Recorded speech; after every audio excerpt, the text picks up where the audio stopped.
The reason the Chinese government, the reason that political support for Tibet on some level, at the executive level, is backsliding, is because the Chinese are pushing harder. Why are they pushing harder? Because we've been successful in getting these meetings with His Holiness and these, presidents and prime ministers. Because we've been successful in securing parliamentary and congressional and other support around the world.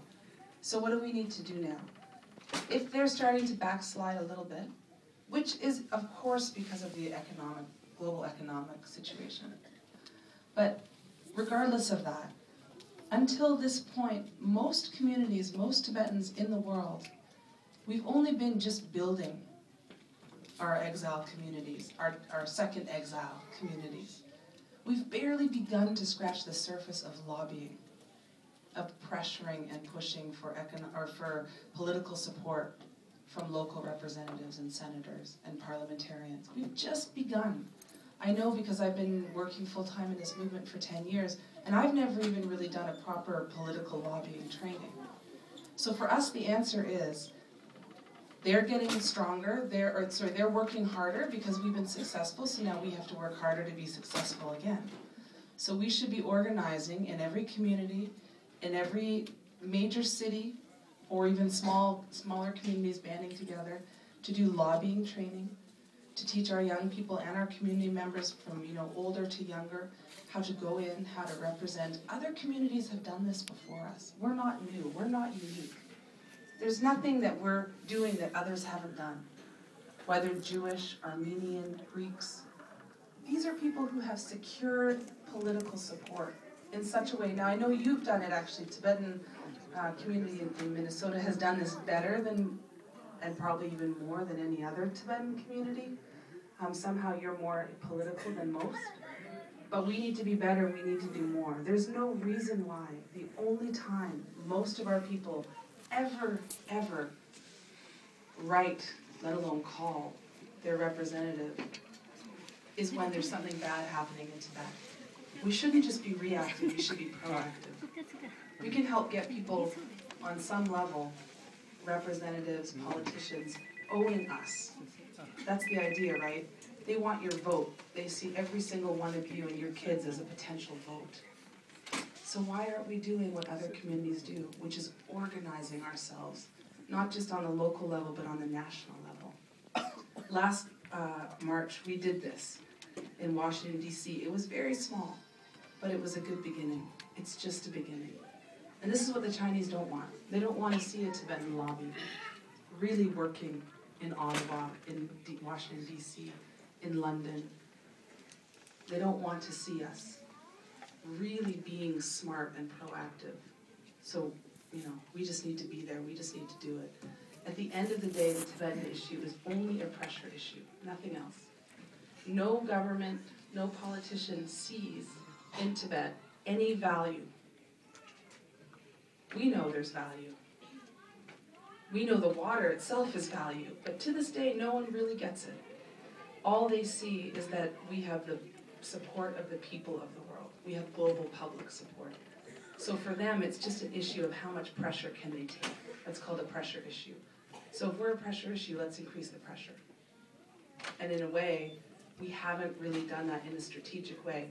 In Washington, D.C. right now, how many Tibetans are representing Tibet all year round? How many Tibetans are there being the Tibet lobby? Maybe one?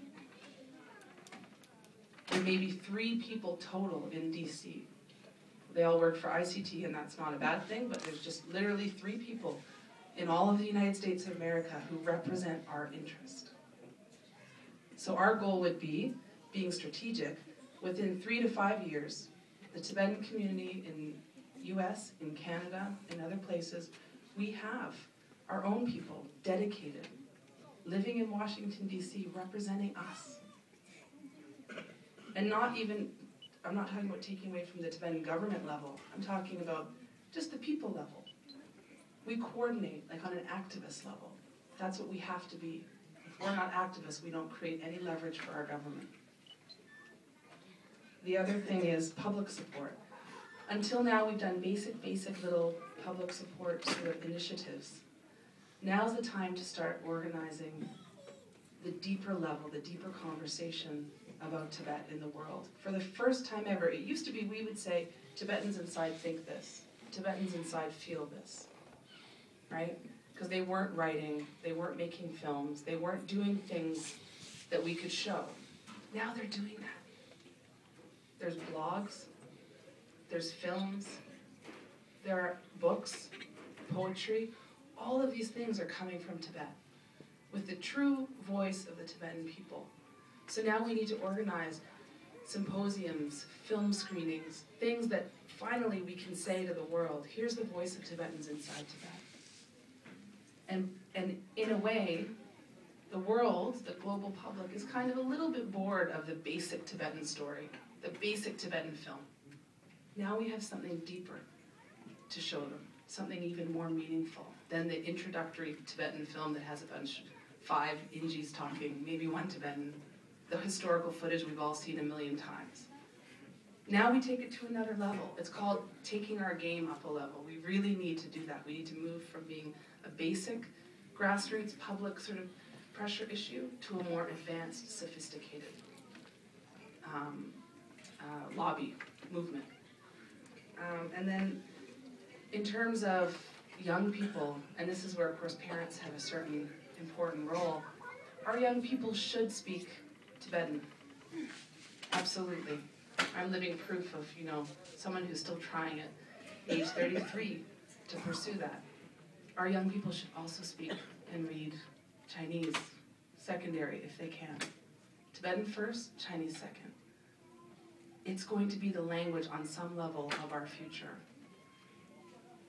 Because there's so many Tibetans, and we meet them all the time, who really, really understand the issues in Tibet, and they're able to function and work and fight the Chinese. Look at Wusei. Wusei in Beijing is writing a blog in Chinese that has done more in terms of Chinese outreach than every other Tibetan in the world combined, except maybe His Holiness.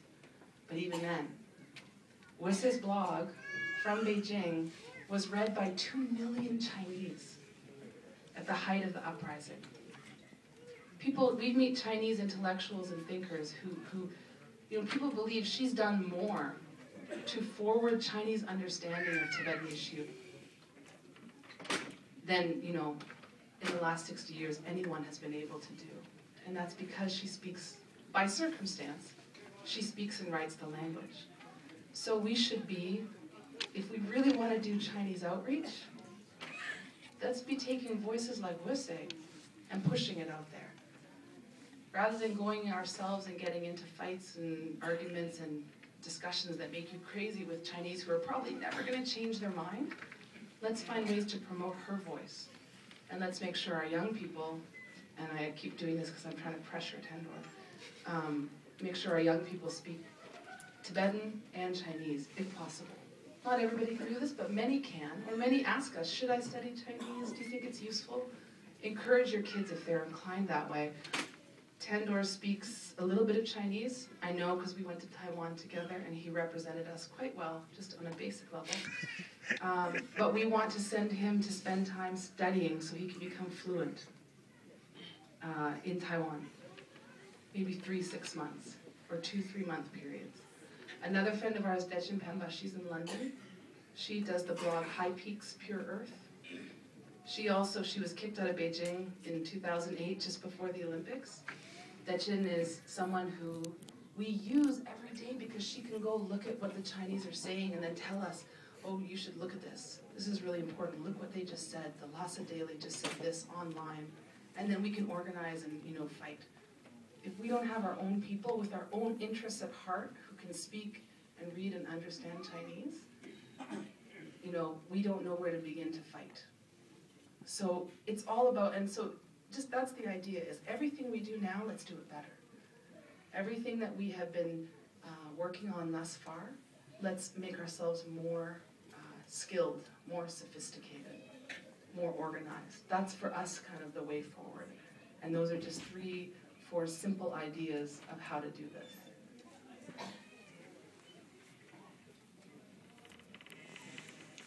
Thank think that's it, and then we'll do question and answer, but thank you everybody for